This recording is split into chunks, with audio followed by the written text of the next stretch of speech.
I started here when I was 19 and I just fell in love with it. You never know who's gonna walk in, what kind of people are gonna be here. I've done everything up here. My dad's always been like, doesn't matter if you're a girl or boy, you need to learn everything. So I can operate a forklift. I have directed the trucks in and out of the yard and all the way down to the cash register. What does it mean to you when you say the word legacy? Because you guys had your centennial celebration 6 years ago now, right? 2019, we had our centennial. What does that mean for you to have a 100-plus-year-old family business? It's really exciting. We see how passionate my dad is about handing it off to this fourth generation and seeing that, feeling that, and wanting to keep that going for him, for my great-grandfather, for my grandfather, for my dad, and to keep that going for our future kids. Welcome to the Grit Blueprint Podcast, the show for bold builders, brand leaders, and legacy makers in the construction and building industry. I'm your host, Stephanie Couch, and I've been in this industry my entire life. Whether we're breaking down what's working in sales and marketing, new advances in AI and automation, or interviewing top industry leaders, you're going to get real-world strategies to grow your business, build your brand, and lead your team. Let's get to work. Welcome to the Grit Blueprint Podcast. I'm your host, Stephanie Couch, and today I'm on site in Tucker, Georgia at Cofer Brothers with Katie Cofer. Welcome to the show. Thank you. I am so excited to be here. 105-year-old lumberyard. Yes. Family lumberyard. Yes. So we're two lumber kids. That's you right. grew up in the lumber business. Tell me a little bit about being here. You work with your family, your dad. My dad. And your cousins. My cousins. Tell me a little bit about your day-to-day here. It's never the same. Every day's different. I get here every morning, kind of get started, see how many trucks are sitting out in the parking lot waiting on us to get loaded or unloaded. Yeah. And then as soon as my dad gets here, we get rolling and I help him do whatever he needs to have done out here. And we are in the midst of the showroom here, but you guys have a full lumberyard, door shop, the whole nine. Yes. And you've been working here a while. So tell me a little bit about what it was like growing up in the lumber business, because obviously, I'll unbury the lead, we're both females. Yes. And you don't always see young girls running around the lumberyard. You don't. Yeah, you don't see that very often. What was your experience like doing that? I remember coming up here in the summer when I was younger, and my dad would ask me and my brother to go on the golf cart and pick up risers that were left around. So that was always a fun treat as a kid, just to drive around on a golf cart, look for trash, essentially what we were doing. I'm pretty jealous. We did not have a golf cart. I had to steal a forklift to be able to drive something. Yes, and I used to get in trouble a lot, but I love that. I loved it. And we would come and kind of, if the lights were out in here in the showroom and we were closed, my brother, my cousins, and I would kind of run around and, act like we were customers. Or thankfully, the register was off. We would act like we were playing with it. Thankfully, it was turned off. I mean, what is so appealing about a cash register as a child? Like, I think it's the coolest thing ever, It's right? the buttons and the noises, Yeah, and did you guys ever go to like shows or anything as children? I went to hardware shows growing up a lot. It was pretty fun. Did you ever go? We didn't really ever go as kids. If we did, I don't remember because my mom was taking us somewhere else while Dad was at the hardware show. Yeah. And then we made a trip out of it, make a vacation out of it after that. That's the only way you get a vacation as a lumber kid is to go to a show or somewhere where something that has to do with lumber, a mill or something. Yeah, for sure. Tell me a little bit about what it's like working here with your dad and your cousins and being the next generation.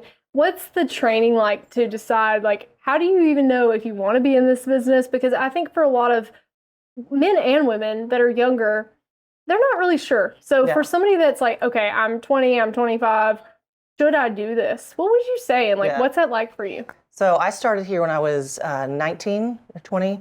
I thought I wanted to be a veterinarian, which would have been clutch for my parents if I had.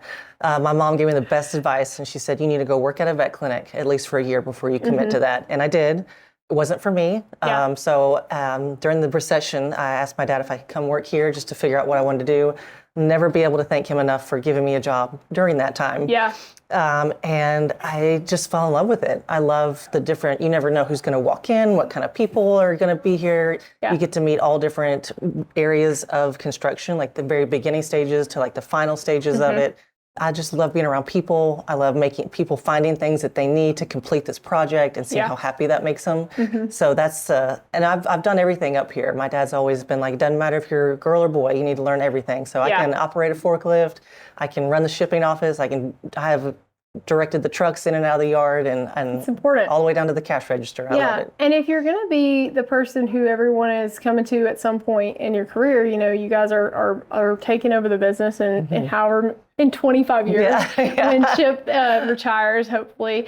But at the end of the day, you guys got to know and understand the business to have that respect. Right. So what does it mean to you when you say the word legacy? Because you guys had your centennial celebration We did. 6 years ago now, right? 2019, we had our centennial. What does that mean for you to have 100-plus-year-old family business? It's a little bit of pressure, just a little tiny bit of pressure. It's really exciting. It's a driven task. It's like we have to keep it going. We want to keep it going for even the next generation. We see how passionate my dad is about handing it off to this fourth generation. Yeah. And seeing that, feeling that, and wanting to keep that going for him, for my great-grandfather, for my grandfather, for my dad, and to keep that going for our future kids. Yeah. Things like that. What drives Katie? What do you love? What gets you up in the morning? What excites you the most? It's a good question. A lot of things. I'm always very blessed that I get to wake up next to my husband every day. Yeah. He's amazing and just makes life so fun and easy. And he's about to start actually in the business, right? He is. He is. Yeah, he's about to start the new chapter coming here. And I'm a helper. I love helping. So I kind of have found my corner here, and I love, helping my dad, helping on the register, helping with the shipping office. That's kind of where my personality thrives, is helping. What do you need? Let me get that for you. Let me help you with that. But I do love helping this company succeed, helping it go to the next generation, even after me. Yeah, and it's really important in a business like this to have someone who will just raise their hand and say, like, hey, I'll do that. And I get that spirit from you so much, like I have from the first day we met. And I think that's important because we all have to do stuff, and especially in a smaller, independently run business, like you may have to do 7 different things in a day. You don't have a title that only means like you have to do this thing. Yeah. And knowing how to do all of it, it's pretty important. Yeah, and I learned that from my dad. Everybody up here knows that he would never ask anybody to do something that he hasn't already done or wouldn't do himself. Yeah. And I really admire that about him. And I know all the guys up here admire that about him. So I kind of want to follow in those footsteps, and people know that I wouldn't ask him to do something if I haven't done it, don't know how to do it, or I couldn't do it right now. Any good Chip stories that I should know? Oh gosh, there's like way too many and we call them Chipisms. That's the favorite thing. We have a whole list down the shipping office of Chipisms, we call them. And it's just these sayings that he says or slang, and everybody knows that came right out of Chip's mouth. He always makes everybody smile. He is also, my favorite thing about that, he's the same every day when he comes in here. He's the same person. I think of smiling when I think of him. Yeah. And I haven't known him I've known him for years, but not known him for very long. But he has the most genuine, just jolly, fun, jovial, congenial personality. He really does. But he can back it up, like with actually doing what he needs to do in the business. So I love it. It's not fake at all. You can tell it's a genuine smile. Yeah, for sure. He's so happy being here. He's a special guy, and I can't wait to go see that list of Chipisms, which we may add that to the website. I think the other day Ben and I were talking, and we were driving, and sometimes I get pretty fired up, and like I go on, I'm having a tear like in the car talking about something I'm really passionate about, and I said you shouldn't go fishing in that cobra hole. Which literally makes no sense at all. But I know what you mean. The idea is that you don't chase a cobra into its den. That's the actual saying. So I said, don't go fishing in the cobra hole. And Ben's like, what the hell does that mean? I know what you meant, though. I get it. So that's a Stephanie-ism. I think that's one of the fun parts about a business like this is like it still can be fun. It can, absolutely. It does. And if it's so serious and you're only worried about the bottom line, like, you just lose so much of what the business can be. Yeah. What is it like working with your cousins and all the people here at Cofer Brothers? Because you guys have a pretty family-like atmosphere here, for sure.